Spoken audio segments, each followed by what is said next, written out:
Hello and welcome to the So1 YouTube channel. My name is Ray, and in this video we're going to open up and have a look at a new toy. So this one's a manual pick and place machine. So one of the issues I've been having with building up little computer or Raspberry Pi robo hats has been picking up and putting all of these components on the board. I've been using tweezers and it has been working, but I've been finding some of the smaller components. Let me just get this apart. So some of the smaller components like this MPR121 can be difficult to manipulate with the tweezers. This is the previous version board. It's got an MPU 6050 here, and that can be fun to manipulate into place along with the two ADS 1115s. So to help me with doing that and with prototyping, I got this machine. So this has two little I suppose you'd call them pick and place handles, and the way this works is we have a vacuum hose connected at this end, and we have a little button here. We push the button and it applies a vacuum to the tip. When you release the button, the vacuum goes. So this comes with a number of tip sizes and some spares.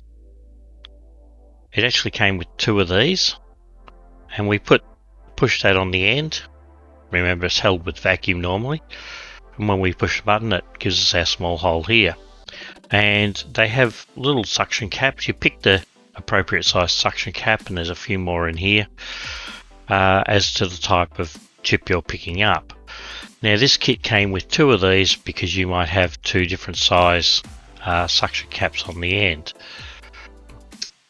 And I'm just having trouble getting that on because these are small parts and I've got big fingers. Alright, so that's that end, and that's easy. I'll just put that aside. There's a second one, which I'll have to set up as well. And this is the unit. All the labelling on it, there we go, is in Chinese. And you can see it's got two very short hoses, which is only useful for a demo. Alright, so let's open it up, see what we've got.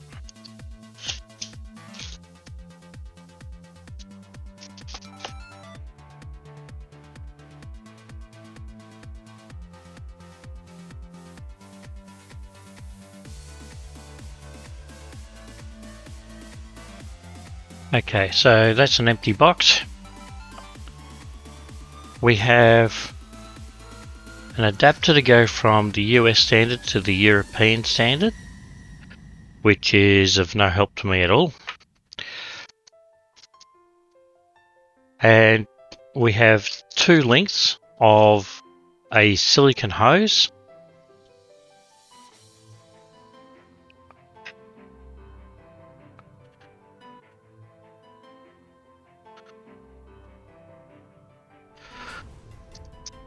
Which are cut to different lengths. So we've got a long one and a short one. So let's hook a long one up to here. Just pushes on like a lot of scientific gear, I suppose you would call it. And in a bag here we have suction pen aquarium air pump, double type 12,000. And this has got a US type plug on it. Something of note with the US plugs, one pin's usually slightly bigger than the other. These are both the same size.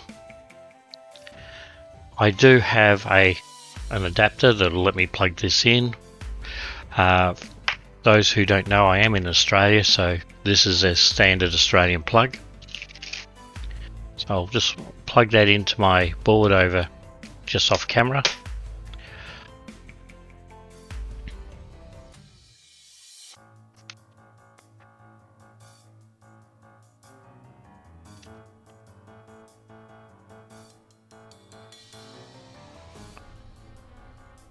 Doesn't appear to be any on-off switches.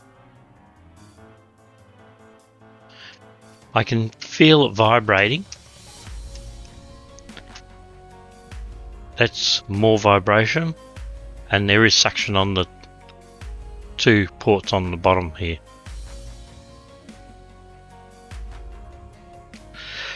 There is no power switch in the lead, so once it's plugged in, it's on.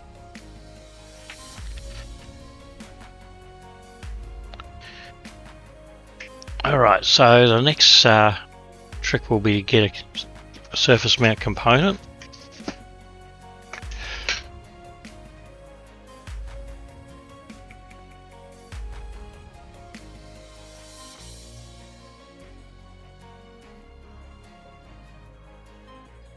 So these are typical surface mount components that I've been using.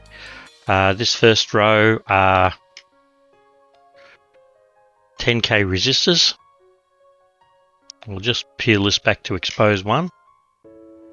Theoretically, I should be able to pick that up, which I did, but it's not letting go.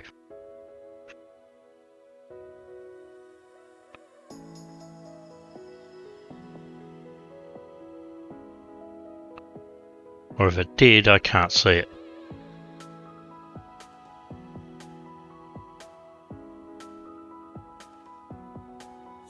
I might have pushed that on too far. It's hard to see, but there is a component just over here that's flipped over.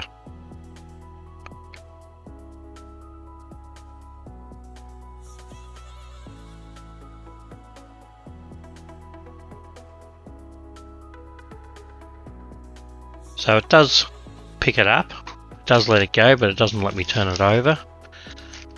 I'm just looking to see if I got any tweezers on my desk. Yes, I have.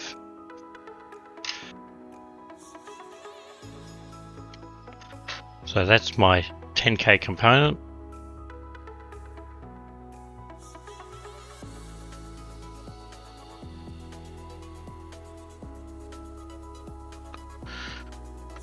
And it dropped it upside down here.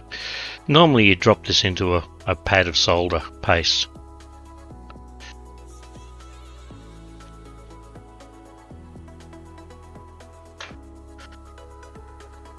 So it does run 2 hoses. There is suction on the second line, so it must run 2 separate paths for each side, because with that port fully open down here, it was still picking up the component. The amount of vacuum you've got is controlled by the knob, and I don't know if you can hear that or not, but it does make a bit of vibration. Turning it right down gives you almost no vacuum at all. So this should be interesting for placing these small components, particularly with some of the early prototypes that I'm doing, and I have got some more boards that I've got to build up in the near future for testing. Oh, that'll do for this video. If you like these videos, don't forget to click on like, subscribe, and ring that notification bell. It's a form of support that helps the channel a great deal and costs you absolutely nothing. If you'd like to support the channel further, I do have a Patreon account and YouTube membership, and you can join my VIP patrons Go Lucky, Copernicus and Jeff Jerd, and my builder patrons Al Morales 45, Andrew Cardone, Airgar69 and James Kelly in helping to support the channel. All my patrons get my videos a week early compared to the national release. If you've got any questions, feel free to drop into Discord or leave a comment below, and I will do my best to answer your questions where I can. And we'll see you in the next video.